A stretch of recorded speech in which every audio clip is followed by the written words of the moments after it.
नाही, त्यांच्याकडे कुठलाही मास्टर प्लॅन नाही. त्यांच्याकडे फक्त काय आहे की बाबा ही लोक अजित पवार बरोबर आहे, अजित पवार भाजप बरोबर गेलेले आहे, त्या मुद्द्यापलीकडे यांच्याकडे कुठलाही मास्टर प्लॅन नाहीये. तुम्ही त्यांना डीपीची काही माहिती नाहीये. त्यांना आपल्याला 42 मध्ये जे मोठं पावसाळ्याच्या काळामध्ये जे पाणी जमा होतं त्याचं प्लॅनिंग कसं करायला पाहिजे त्याची माहिती नाहीये. एवढा मोठा भाग जमलाय तर त्याच्या ड्रेनेज लाईनची प्लॅनिंग कशी करायला पाहिजे, आपल्याला बजेट कसं करायला पाहिजे, मास्टर प्लॅन काय नाही. फक्त काय असतं, जातीवर बोला आणि रेटून बोला. ज्यांनी कुठल्याही कारवाई एक बिल्डिंग जमीनदोस्त केली, ती बिल्डिंग आता जमीनदोस्तच आहे का, ती परत बांधली गेली. कुठल्या पोलिसांनी कुठल्या प्रशासनाने त्यांना अटक केली, तो जेलमध्ये आता बिल्डर. महिलांसाठी सुरक्षेसाठी बघा तुम्ही आता बघितलं एक हेल्पलाईन सुरू झाली, एक नंबर पण दिलेला आहे की रात्री कुठली महिला एकटी असेल तर त्याला पोलिसांची गाडी सुद्धा अवेलेबल करून दिलेली आहे. पण कोंडव्यामध्ये तुम्ही बघितलं असेल, प्रशासनाची मेहरबानी खूप आहे. तुम्हाला कोंडवा कधी रात्री बंद दिसणार नाही. तर महिलांच्या सुरक्षेसाठी कोंडवा एकदम पूर्ण 24 तास सेवेमध्ये असतो. नमस्कार, मी सायली परब. नमस्कार, मी मोहीन पटेल. आज आम्ही तुमचं पुणे लोकच्या या खास पॉडकास्ट मध्ये स्वागत करतोय. आजचा आमचा पॉडकास्टचा विषय आणि आजचे आमचे गेस्ट खूप इंटरेस्टिंग आहेत, कारण ते आपल्यासोबत समाजात होणाऱ्या घटनांबद्दल, लोकांच्या प्रश्नांबद्दल आणि समाजात होणाऱ्या प्रॉब्लेम्स बद्दल आपल्या सोबत आज संवाद साधणार आहेत. आणि आजच्या आपल्या गेस्टला इंट्रोड्यूस करताना मला खूप आनंद होतोय. आजचे आपले गेस्ट आहेत हाजी फेरोज, आपलं खूप खूप पुणे लोकमध्ये स्वागत आहे. आणि रईस सोंडके सर. तर अजिबात वेळ न घालवता आणि उत्सुकता न वाढवता मी सरळ प्रश्नांकडे वळणार आहे. सर, माझा पहिला प्रश्न आपल्या दोघांना हा आहे की आता जो काही वॉर्ड आपल्याला मिळालेला आहे, त्या वॉर्डमध्ये तुम्हाला असं काय वाटतं की पहिले चेंजेस तुम्ही जे लोकांचे बघता त्यात तुम्ही पहिले चेंजेस काय कराल? सगळ्यात पहिलं तुमच्या चॅनलचं स्वागत करतो, कारण की खूप सुंदर सेटअप आपचं मी आता सगळ्या चॅनलला बघतो, पण तुमचा सेटअप खूप चांगला दिसला आम्हाला. प्रभाग जो बनून आलाय आम्हाला, त्या प्रभागामध्ये काही भाग 26चा आलाय, काही भाग 41चा आलाय आणि काही भाग आमचा जुना आहे. त्या भागातील लोकसंख्या बघितलं तर कमीत कमी 2 लाखाच्या पुढे आहे. पण मतदार यादीमध्ये 1,03,000 नावं काल निश्चित शासनाने केलेली आहे. सर्वात प्रथम जो समस्याचा असेल तर ते असेल ट्रॅफिक, कारण की कोंडव्यामध्ये ट्रॅफिक मुक्त कोंडवा हा व्हायला पाहिजे, ही सर्वात आमची पहिली इच्छा असणार. सगळ्यात मोठा प्रश्न तुम्ही बोला घेतलं कोण्यामध्ये ट्रॅफिकचा प्रश्न आहे. याला जिम्मेदार कोण वाटते तुम्हाला? कोण कारणीभूत आहे या ट्रॅफिकला? जिम्मेदार असं कोणाला तुम्ही सांगू शकत नाही, कारण की लोकसंख्या झपाट्याने वाढली. त्याचा विषय असा आहे की ज्यावेळेस आम्ही 2017 मध्ये पहिल्यांदा इलेक्शन लढवली, त्यावेळेस लोकसंख्या होती 1 लाख आणि 50,000 मतदार होते. परंतु जे हिशोबाने आम्ही तिघांनी कामं केली, रोड, रस्ता, पाणी, 17 मध्ये आम्ही निवडून आलो, 18-19ला आम्ही अशी कामं केली की असं वाटत होतं लोकांना की आता इलेक्शन आले की काय. प्रत्येक ठिकाणी आमचे रोड दिसतील तुम्हाला, प्रत्येक ठिकाणी आम्ही काम करत होतो. कारण की 2015 मध्ये माननीय माझे नगरसेवक रईसजी सोंडके हे एक काही काळासारखं 14 महिन्यासाठी निवडून आले आणि त्यावेळेस ते सत्तेमध्ये होते. काँग्रेस पार्टी ते सत्तेमध्ये होती आणि त्यांना खूप चांगलं त्यांनी बजेट दिलं आणि त्यांना होतं, तर त्यांनी असा कामाचा धडाका लावला की कोंडव्यात अशी कामं कधीच झाली नव्हती. आणि त्या पार्श्वभूमीवर बघून आम्हाला 17 मध्ये पण लोकांनी त्या पद्धतीने आम्हाला बघून की ही लोक आता एक असं आहे तर हे 4 चांगलं कामं करतील, त्या हिशोबाने 17 मध्ये आमची मोदी लाटमध्ये आमचे 3 नगरसेवक निवडवले आणि रईस सोंडके काही मतांनी ते राहिले. परंतु आम्ही जेव्हा 17 मध्ये निवडलो तर 18-19 मध्ये आम्ही अशी कामं केली की लोकांना असं वाटतं की आता इलेक्शन एक काय. पण काही काळामध्ये कोविड लागला जगामध्ये आणि कोविड मध्ये 2-2.5 वर्ष आमची व्हायला गेली. तर आमचं म्हणण्याचा अर्थ असा आहे की बाबा 2-2.5 वर्षामध्ये जे आम्ही कामं केली, आज 2026 आहे, 8 वर्षाचा 9 वर्षाचा काळाकाळ निघून गेला. लोकांना ते रस्ते, ते डेव्हलपमेंट जे आम्ही 18 मध्ये केलं, 17 मध्ये केलं ते पाहिजे. पण 4 वर्ष प्रशासन लागलं, प्रशासन जाड कातड्याचं बनलेलं आहे. सभागृहामध्ये त्यांना विचारणारा कोण नाही. जेव्हा आम्ही सभागृहामध्ये असतो तर त्यांना असं वाटतं की आता हे आमच्या सगळी पोलखोल करणार. त्यांना आज विचारणारा कोण राहिलेला नाही. त्यासाठी सभागृहामध्ये बोलणारा कोण राहिलेला नाही. त्यासाठी प्रशासन मनमानी कारभार करून आज आमच्या कोंडव्याची ही दुरुस्त केलेली आहे. नक्कीच तुम्ही दोघं आमचे प्रश्न तुमच्या दोघांना असणार आहे, कारण की तुम्ही एकाच पक्षाला रिप्रेझेंट करतात. आणि माझा एक मुख्य प्रश्न असा आहे की जे तुमचे ऑपोजिशन वाले तर ते खूप बॅनरबाजी वगैरे करतात, प्रचार करतात. जशीच इलेक्शनची चाहूल लागलेली आहे, ते प्रचाराला सुरू झालेले आहे. तर हे सगळं फंडिंग वगैरे पैसा ते अफाट खर्च करतात, ते येतो कुठून त्यांच्याकडे? नाही, त्यांच्याकडे कुठलाही मास्टर प्लॅन नाहीये. त्यांच्याकडे फक्त काय आहे की बाबा ही लोक अजित पवार बरोबर आहे, अजित पवार भाजप बरोबर गेलेले आहे, त्या मुद्द्यापलीकडे यांच्याकडे कुठलाही मास्टर प्लॅन नाहीये. तुम्ही त्यांना डीपीची काही माहिती नाहीये. त्यांना आपल्याला 42 मध्ये जे मोठं पावसाळ्याच्या काळामध्ये जे पाणी जमा होतं त्याचं प्लॅनिंग कसं करायला पाहिजे त्याची माहिती नाहीये. एवढा मोठा भाग जमलाय तर त्याचे ड्रेनेज लाईनचे प्लॅनिंग कशी करायला पाहिजे, आपल्याला बजेट कसं करायला पाहिजे. मास्टर प्लॅन काय नाही. फक्त काय असतं, जातीवर बोला आणि रेटून बोला.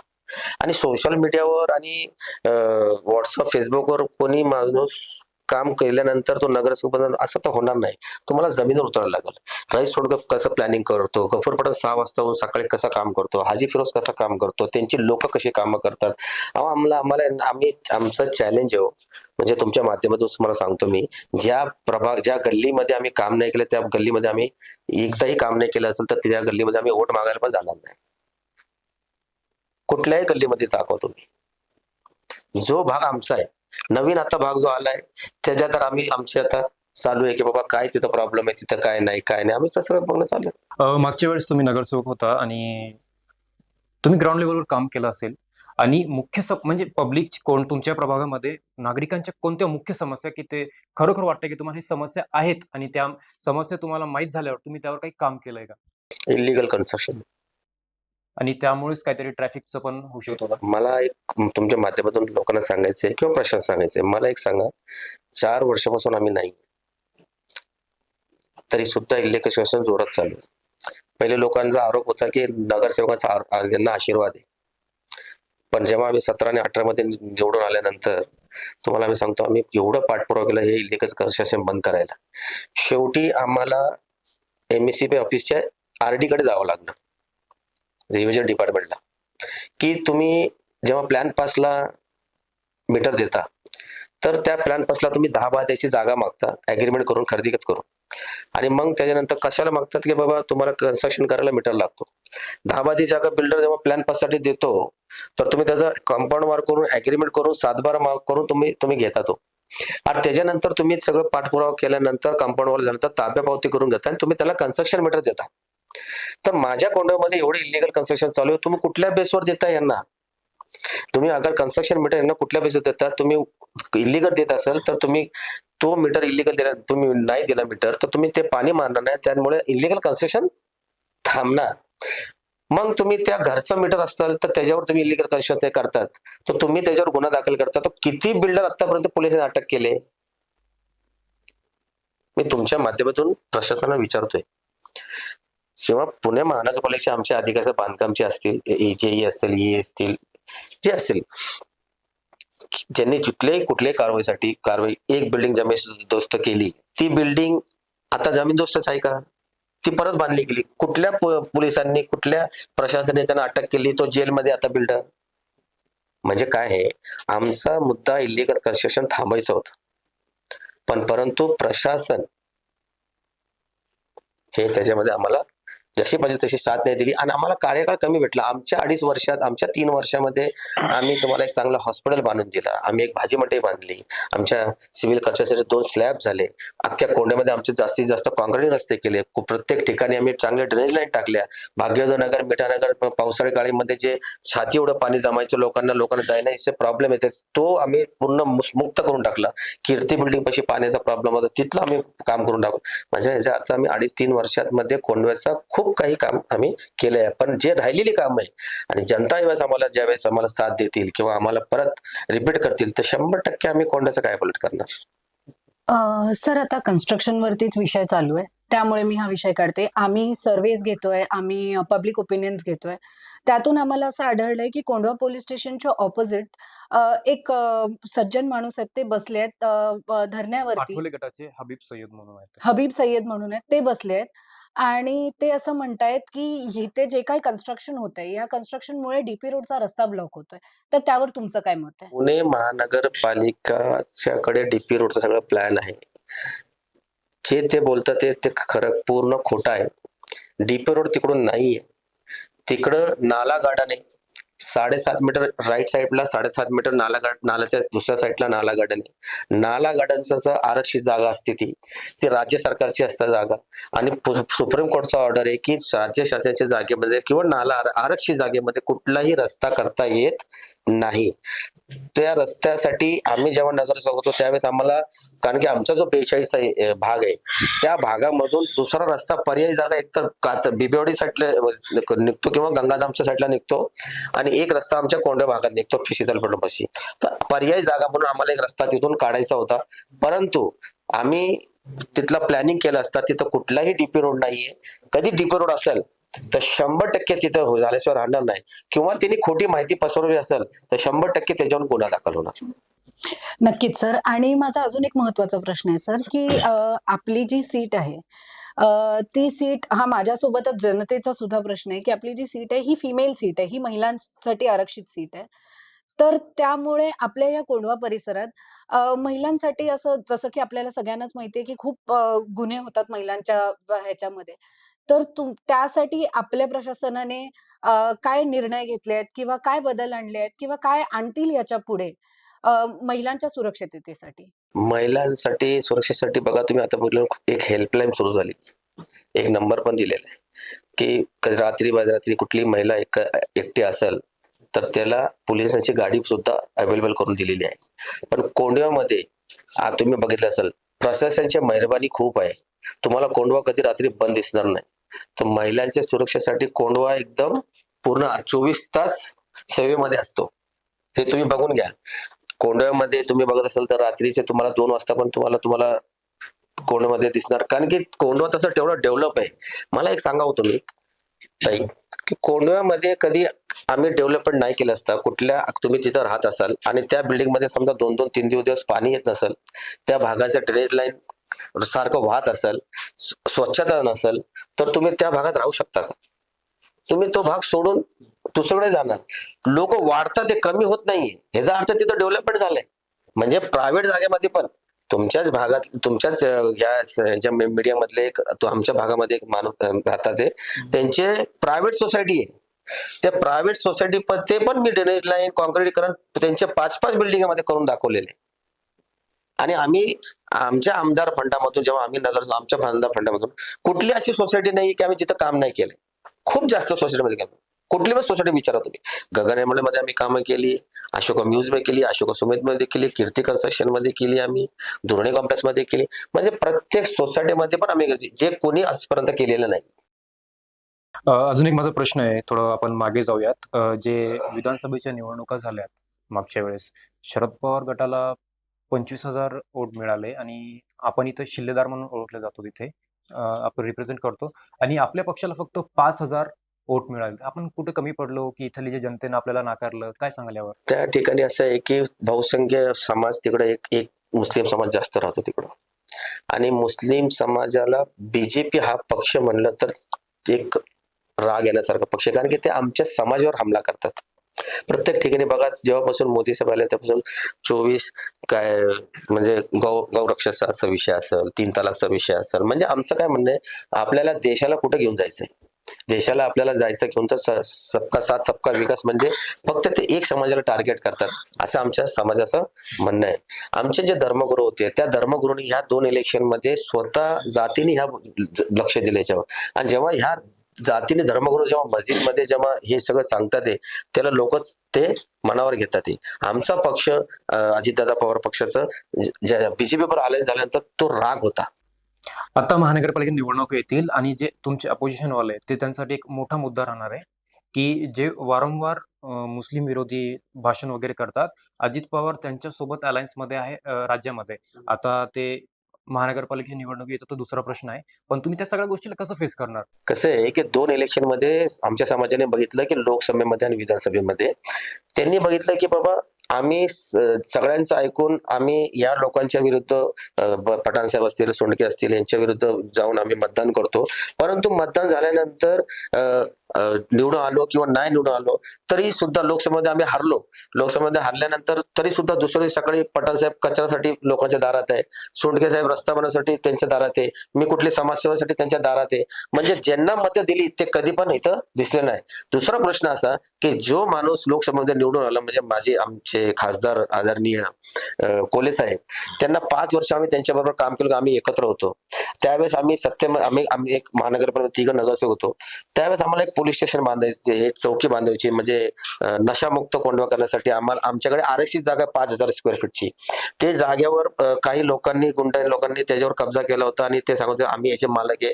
पठाण साहेब, मी आणि सोंडके आम्ही स्वतः पुणे महानगरपालिकेच्या जागेवर आम्ही स्वतः वकील देऊन आमचे पैसे खर्च करून आम्ही ती जागा न्यायालयामध्ये न्यायाने लढाई लढलो आणि ती जागा महानगरपालिकेला आम्ही दिली. आणि ती 5,000 स्क्वेअर फीट जागा, त्यामध्ये आमचा असा होता की सोंडक्याचं एक स्वप्न होतं, तर माझ्या मिसेसचं स्वप्न होतं की बाबा कोंड्यामध्ये एक चांगलं प्रस्तुती करून माझ्या महिलांसाठी सोनोग्राफी फ्री, डिलिव्हरी फ्री, औषधं फ्री करावं, ते त्यांनी करून दाखवलं. सोंडकेचं एक होतं की माझ्या भागामध्ये की बाबा मला खाली एक नार्कोटिक्सचं ऑफिस, एक पोलीस चौकी, वरती एसीपी ऑफिस. कारण की काय होतं कोंढवा पोलीस स्टेशन मध्ये आम्ही बघायचो आमचे एसीपी ऑफिस खूप लांब असायचा, त्यांना जागा नव्हती. आमचा डीसीपी ऑफिस खूप जागा होता, पण आमचे आरक्षित जागा आहे का नाही त्याला होतं, पण त्याला फंड लागतो केंद्र सरकारचा. त्यासाठी आमचे खासदार अमोल कोल्हे आम्ही त्यांना वारंवार पाठपुरावा केला. 5 वर्ष आमची 5 त्यांच्याकडे मागणी केली, पण त्यांनी एकही मागणी आमची नगरसेवक असताना मागणी नाही केली. आम्ही ही लोकांसमोर ठेवण्याचा खूप प्रयत्न केला, पण लोकांनी ते कळलं नाही. पण लोकांना आज कळतंय. दुसऱ्यांदा तेव्हा जेव्हा त्यांना आम्ही रिपीट करून ते लोकांनी निवडून दिले त्यांना, त्यांच्यानंतर सुद्धा ते कोंड्यामध्ये एकदा पण आलेले नाहीये. त्यासाठी लोकांना कळलं की आपण ही चूक केली, पण विधानसभेमध्ये परत ती चूक झाली. त्याच्यानंतर विधानसभेमध्ये आम्ही जिंकलो. आमच्या भागामध्ये आम्हाला मतं कमी पडली ते आम्ही मानतो, परंतु दुसऱ्या दिवशी सुद्धा आम्ही त्या विधानसभेच्या नंतर पठाण असो, सोंडके असतील, मी असेल, आम्ही परत फील्डवर कामावर राहिलो. कुठलाही माणूस तिथं कामावर येत नाही, फक्त सोशल मीडिया आणि व्हॉट्सअप. लोकांना आज काय कळलंय की लोकसभेमध्ये आम्ही मतं विरोध दिली तरी हे लोक कामं करतात, विधानसभेमध्ये आम्ही मतं दिली विरोध यांचे तरी सुद्धा हे लोक आमची कामं करतात.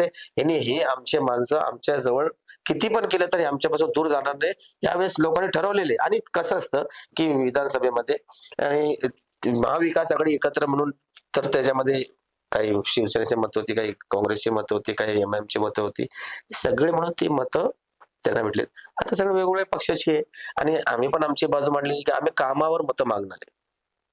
आमचा मुद्दा जसं पठाण साहेबांचं काम बोलतंय तसा माझा मुद्दा आहे, ज्या गल्लीमध्ये मी काम नाही केलं त्या गल्लीमध्ये मी मतं मागायला सुद्धा जाणार नाही. सर, मी परत तुम्हाला थोडं मागे नेते. आपण ज्यांच्याबद्दल बोललो, TP रोडच्या रस्त्यावरचे जे सज्जन आहेत त्यांच्याबद्दल. सर, विरोधी जी पार्टी आहे, ऑपोजिशन जी पार्टी आहे, ती त्यांना सपोर्ट करते किंवा ते ऑपोजिशन पार्टीबद्दल छान म्हणतायत की हा बाबा हे चांगले आहेत, व्यवस्थित आहेत, त्यांनी असं तसं नाही केलं. तर त्यावर तुमचं काय मत आहे सर? अहो, जो सज्जन माणूस बसलाय त्याचा बॅकग्राऊंड तर काढून बघा की ते सज्जन आहे का ते कोण आहे. माझं एवढंच म्हणणं आहे की ते DP रोड कधी असत तो हाय का नाही हा सगळ्यात पहिला मुद्दा. तो आपण माहिती अधिकार मागा. पहिला माझा प्रश्न आहे की आपल्याला की बाबा तो DP रोड हाय का. DP रोड असेल तर 100% होणार, आणि नसेल तर एखाद्या बिल्डरला ब्लॅकमेल करून पैसे मागायचे आणि त्याला बदनाम करायचं. त्या माझं एवढंच म्हणणं आहे की तुम्ही हा प्रश्न विचारायचा तिथं DP रोड आहे ह्याची माहिती घ्या. असेल तर 100% होणार आणि नसेल तर 100% नाही होणार. ठीक आहे. माझा दुसरा प्रश्न रईस सुंके सरांना आहे. माझा प्रश्न असा आहे की तुमच्या ज्या वहिनी होत्या ते निवडून आल्या आणि प्रभागामध्ये लोकांचं असं म्हणणं आहे की त्यांनी कामं केलीत का आणि ते बहुतांश वेळी त्यांना दिसल्या नाही प्रभागामध्ये, काय सांगाल यावर? नाही, ऍक्च्युली ते पण प्रभागामध्ये होते, ते पण फिरतात आहे आणि त्यांचं काम मीच पाहतो. कारण मी पण नगरसेवक 2015ला निवडून आलतो इकडं पोटनिवडणूक मध्ये, आणि मी काम तेव्हापासून करतोय. आणि वहिनी पण वॉर्ड मध्ये असते, म्हणजे फिरतात वॉर्ड मध्ये, आणि पण त्यांचं काम मीच बघतो. मी जास्त त्यांचं काम मीच बघतो आणि त्यांच्या माध्यमातून मी खूप काही आपल्या प्रभागमध्ये कामं केलेली आहे. म्हणजे रस्त्याचे मोठे मोठे 24 इंची जे 10-10 इंची 8-8 इंची लाईन होती तिकडे 24-24 इंची लाईन टाकली. असं खूप काम केलेलं आहे. ऍक्च्युली कोंडव्यामध्ये प्रॉब्लेम समस्या जसं तुम्ही ट्रॅफिक वगैरेचा पण आता विचारले आम्हाला, ट्रॅफिकचा पण लई हे समस्या आहे. ऍक्च्युली आता आम्ही नगरसेवक 2017ला झाले सगळे तिन्ही नगरसेवक होते. त्याच्यापूर्वी 1 वर्ष तुम्ही माझा बॅकग्राऊंड काढून बघा, 15ला मी जेव्हा निवडून आलते असं कोणतं रोड नव्हतं का मी काम करत नव्हतं, एवढं काम करत होतं. म्हणून लोकांनी म्हटलं की बाबा, विचार केले का एक नगरसेवकाला एवढं काम केले आपण 4ला निवडून देऊ. 4 आम्ही निवडून 3 मी राहिला, थोड्या मतांनी बाकी आमचे 3 नगरसेवक आले. 3 नगरसेवकांनी खूप काही तिकडे काम केलेले, मिठानगर मध्ये, भाग्योदय मध्ये, शिवनेरी नगर मध्ये. आम्ही ते कामाच्या जोरावरच असं परत आम्ही लोकांसमोर जाणार आहे. अजून एक माझा प्रश्न आहे तुम्हाला, आणि ते माझ्या दृष्टिकोनातून पण एक महत्वाचा प्रश्न आहे. कोंढव्यामध्ये गुन्हेगारी आणि नशा हा मुख्य प्रश्न आहे, आणि कुठेतरी ते सॉल्व्ह व्हायला पाहिजे. ही सगळ्यांची मागणी आहे, जनतेची पण मागणी आहे. कारण की अक्षरशः जे लहान मुलं आहेत ते पण याच्या आहारी जात आहेत, आणि तुम्ही त्यांना रिप्रेझेंट करतायत एका पार्टीला, नगरसेवक आहात, जनसेवक आहात. तर तुम्ही यावर काय पाऊल उचलणार पुढे, आणि याच्या पाठीमागे काय पाऊल उचलले तुम्ही? नाही, ऍक्च्युली गुन्हेगारी जे तुम्ही म्हणतात ना, गुन्हेगारी म्हणजे कोंडव्यात तर गँगवॉर होता. कोंडव्यात गँगवॉर चालू होता. म्हणजे एवढं गँगवॉर चालू होतं का एक महिन्यात 2 महिन्यात एक मर्डर व्हायचं, असं गँगवॉर चालू होता. जेव्हापासून आम्ही 17 पासून आम्ही नगरसेवक झालेले तेव्हापासून तुम्ही बघा, ते गँग वॉर जे होते, जे गँग वॉर जे कंपनीज होते ते सगळे मुले आता काम धंद्याला लागलेले. म्हणजे आम्ही बघा, शेवटी सगळ्यांना माहिती आहे पॉलिटिशियन असलं तर काय पण करू शकतो. म्हणजे भांडणं पण लावू शकतो स्वतःसाठी, नाही का, आणि एक चांगलं पण का. पण आम्ही नगरसेवकांनी असं कधीच नाही केले. आम्ही सगळ्यांना घेऊन काम केलेले सांगते. आणि ते लोक पण होते ज्यांच्यावर केसेस होते, मर्डरचे केस होते, त्यांचे आज ते सगळे वेल सेटल झालेले. ते अजिबात त्या बाजूला बघतच नाही. आणि ते गँग वॉर कोंडव्यातून संपून गेलेलं आहे आता. आणि तो दुसरा प्रश्न होता नशेबाबत. नशेबाबत पण आमचं काम चालू आहे. आता गफूरबाई पण त्याच्यावर काम करतोय, फिरोजबाई पण करतोय, मी पण करतोय. मी आत्ताच एकाला एक बाईट घेत होती माझी तिकडे, मी ते सांगितलं नशा असं आहे. नशा कुठं नाही हो, सगळीकडे देशात नशा आहे, सगळीकडे नशा करतात. पण आमच्या कोंडव्याला नशा नशा नशा म्हणून नाही का एकदम हायलाइट केलेले. ठीक आहे, आमच्या कोंडव्यात डॉक्टर पण तेवढे, प्रोफेसर पण तेवढे, म्हणजे एवढे चांगले सुशिक्षित लोक राहतात. ते लोक नाही म्हणतात का बाबा इकडे काय चालतं, फक्त नशाचं म्हणतात. हे काय लोक, हे यंगस्टर्स नाही का काय करतात, ते पण आम्ही प्रयत्न करत आहे. आम्ही त्यांच्या घरी जातात, ते पण समोर आणू शकत नाही ना. आता विरोधक जसे म्हणतात नशे, आम्ही तेवढे त्यांना मीडियाच्या समोर आणायला आणि त्यांना समजवणार. आणि ते काय, ते मीडिया आणि राजकारण नाही. जेवढं आम्हाला समजवायचं, जेवढं लोकांना आम्ही घरी जाऊन त्यांच्या आई वडिलांना आम्ही समजवतो, ते आम्ही एक काम करतोय. आमचं काम चालू आहे त्याच्यावर. आम्ही लोकांमध्ये अवेअरनेस आणतोय की बाबा, म्हणजे पेरेंट्स आहे त्यांनी आपले जे मुलं आहेत ते लवकर 10-10:30ला घरी यावं, त्यांच्याकडे लक्ष द्यावं. जेवढं आपल्याला प्रशासनाचं काम आहे तेवढं आपलं पण कर्तव्य आहे की आई बापाचं, की बाबा आपल्या मुलावर लक्ष ठेवायला पाहिजे. आम्ही तर नगरसेवक, आम्ही प्रभागावर लक्ष ठेवूनच आहे. परंतु आपल्या घरच्या लोकांना पण आपल्याकडे समजायला पाहिजे की आपली पोरं रात्री कुठं जातात, काय करतात, त्याच्यावर लक्ष द्यायला पाहिजे. आपला अवेअरनेस यायला पाहिजे. ट्रॅफिकच्या मुद्द्यामध्ये आपल्याला अवेअरनेस यायला पाहिजे की बाबा एक रस्ता 20 फुटी आहे तर आपल्या पाठीमागं थांबायची आपण शिकलं पाहिजे. तर आडवं जाऊन ट्रॅफिक जाम करणं नाही समजत. म्हणजे आपल्या हातात पण नाही पाहिजे. रस्त्यावर जे हातगाड्या लावतात त्यांनी पण समजायला पाहिजे. त्या हातगाड्यावर आपण सामान घेतो, आपणच गाडी लावतो, रवधी आपणच घेतो. म्हणजे प्रशासन आपण किती टाकायचं. आपण कधी चांगला माणूस बनणार, आपण कधीच आपण व्यवस्थित सुशिक्षित बनणार, आपण कधी आपल्याला जे आपले जे असतं की समजा आपण प्रामाणिकपणे कसं आपण काम करणार, आपल्यावर पण असतं ना. यावर बघितलं गेलं ना, आळा घालणं खूप गरजेचं आहे. कारण की जो आता युवा वर्ग आहे ते कुठेतरी देशाचं भविष्य आहे, आणि इथे मायनॉरिटी मुस्लिम लोक जास्ती राहतात.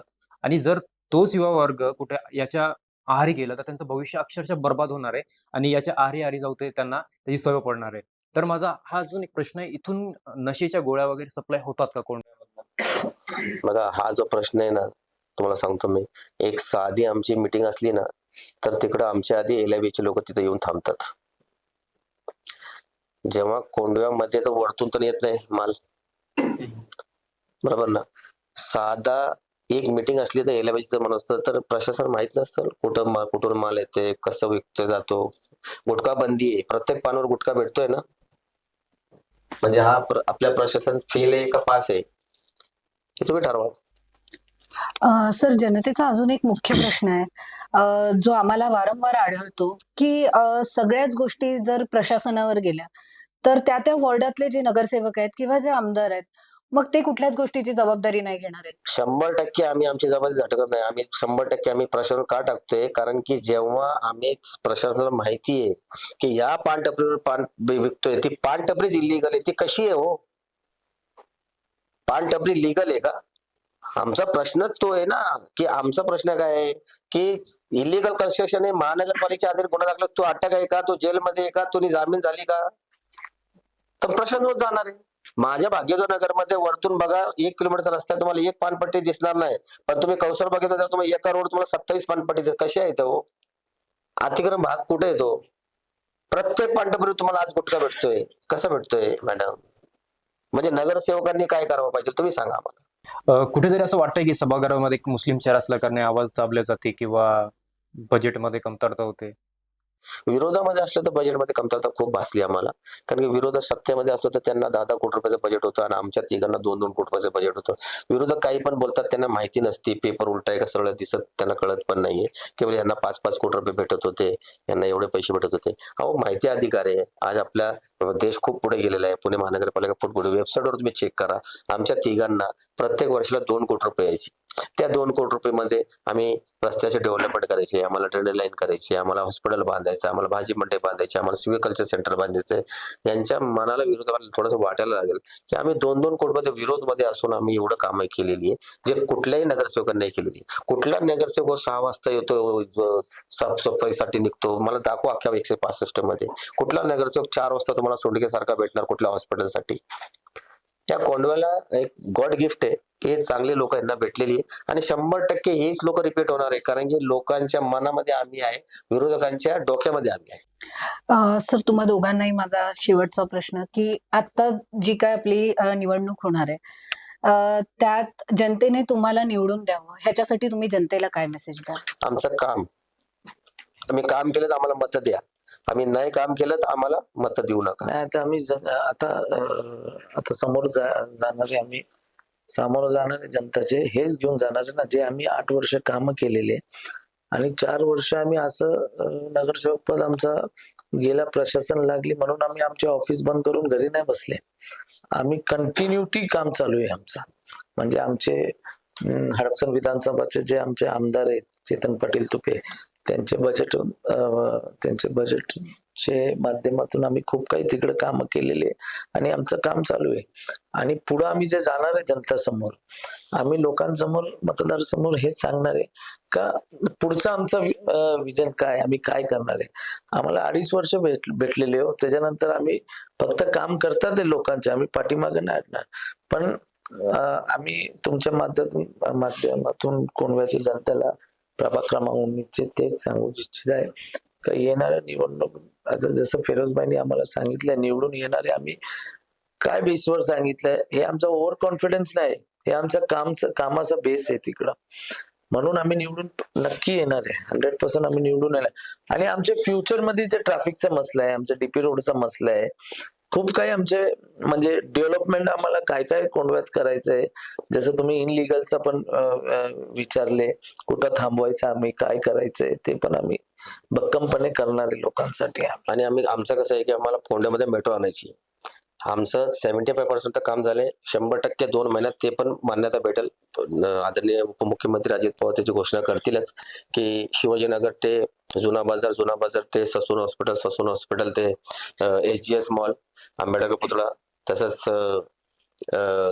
स्ट्रीट आणि बर्गर किंग, गोळीबार मैदान, लुलानगर, कोंडवा, अशोका म्यूज, सोमजेगाव आणि येवलेवाडी, हा आमचा प्रवास असणार आहे. लुलानगर ते खडी मशीन जो ब्रिज राहिलेला आहे तो ब्रिज आम्ही त्याच कॉलमवर आमचा अजितदादा पवार मान्य आमच्या उपमुख्यमंत्री त्यांना सांगितले आम्ही की दादा तुम्ही डबल ब्रिज करा, त्याच कॉलमवर पहिलं ब्रिज घ्या की लुलानगर ते खडी मशीन आणि त्याच कॉलमवर आम्हाला मेट्रो असं सँक्शन करून द्या, जेणेकरून कोंढवा ते सासवड रोड आहे त्याला गती मिळेल आणि जे खडी मशीन मध्ये जो ट्रॅफिक असतो तो पण आम्ही ट्रॅफिक मुक्त करण्याचा आम्ही जे ट्रॅफिकवर खूप आमचे चांगले काम आहे. जो कोंढव्याचा वरचा जो डीपी रोड आहे तो 100% तो पण आम्ही या आमच्या टर्म मध्ये आम्ही पूर्ण करणार आहे. आणि असे काही हे आणि दुसरा मुद्दा जसा ताईने विचारला होता की बाबा विरोधक तुम्हाला आता फक्त टार्गेट करतात, ते काय विरोधकांकडे फक्त कामाच्या बाबतीत कुठला प्लॅन नाही. विरोधकांमध्ये काय आहे फक्त की बाबा हे गुस्ताखी रसूल आहे. आम्ही लोकांना हे दाखवून देणार आहे की ठीक आहे आम्ही वकफचं जेव्हा बिल आलं त्यावेळेस आमच्या पक्षाने आमच्या विरुद्ध जाऊन परत मतदान केलं, परंतु ज्याला तुम्ही मतं दिली ते पण ऍबसेंट होते. 3 तलाकला पण ज्या लोकांना निवडून दिलं, आमच्या समाजाने जेवढं भरभरून मतं दिलं, जेव्हा आमच्या मुस्लिम महिलेचा 3 तलाकचा प्रश्न आला त्यावेळेस सुद्धा आमच्या पवार साहेब ऍबसेंट होते. आज आमचं वकफचा मुद्दा आला तरी अमोल कोल्हे खासदार ऍबसेंट होते, पवार साहेब ऍबसेंट होते. जेव्हा आमच्या समाजावर येतं, जेव्हा बिल पास करायचा जेव्हा येतो, जेव्हा मुस्लिम समाजाचा हक्काचा प्रश्न येतो, त्यांच्या इस्लामवर जेव्हा प्रश्न येतो त्यावेळेस प्रत्येक वेळेस आमचे जे मतं मागतात मुस्लिम समाज अल्पसंख्याचे ते लोक संसदमध्ये आणि सभागृहामध्ये ऍबसेंट असतात आणि आमच्या विरुद्ध ते मतदान जातं. तुम्ही दाखवताय की अजितदादांनी मतदान केलं पण तुम्ही ऍबसेंट राहिले ते का दाखवत नाही? काय खायचं काय नाही खायचं कधी तुम्ही आवाज उठवला का? जेव्हा गुस्ताखी रसूल झाला तेव्हा कुठल्याही राष्ट्रवादी शरद पवार गटाच्या लोकांनी रस्त्यावर उतरून आंदोलन नाही केलं. हेच अजित पवारच्या नगरसेवक त्या आमदारांनी आंदोलन केलं.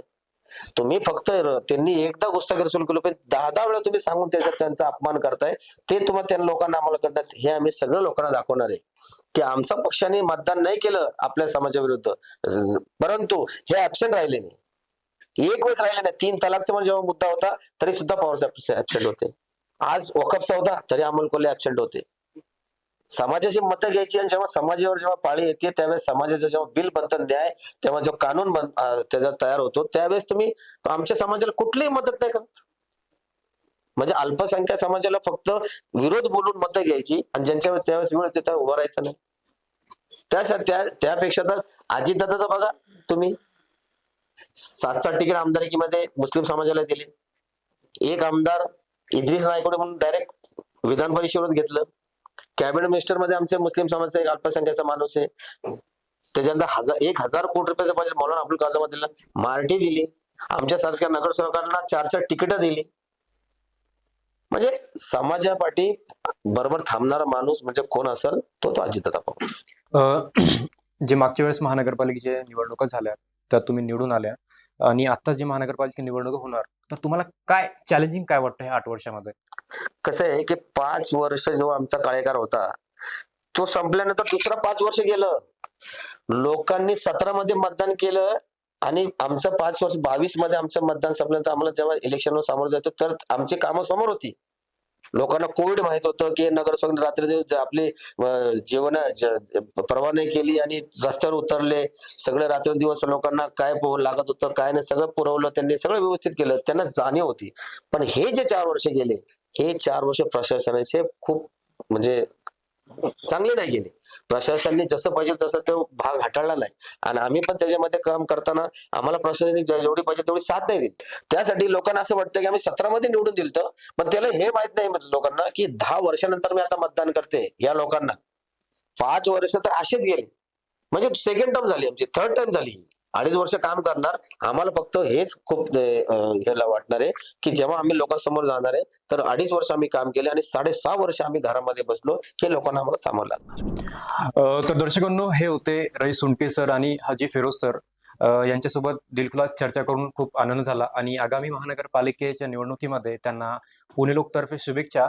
आणि त्यांच्याकडनं तुम्हाला काय अपेक्षा आहे तुम्ही कमेंट बॉक्समध्ये नक्की कळवा आणि ते तुमचे जे काही प्रश्न असतील त्यावरती नक्कीच निवारण करतील. आणि अजून एक सांगतोय, पुढच्या वेळेस ह्या हॉट सीटवर कोण पाहिजे ते पण कमेंट बॉक्समध्ये नक्की कळवा. तुमच्या दोघांचे खूप खूप धन्यवाद. तुम्ही तुमचा वेळ दिला. थँक्यू. थँक्यू.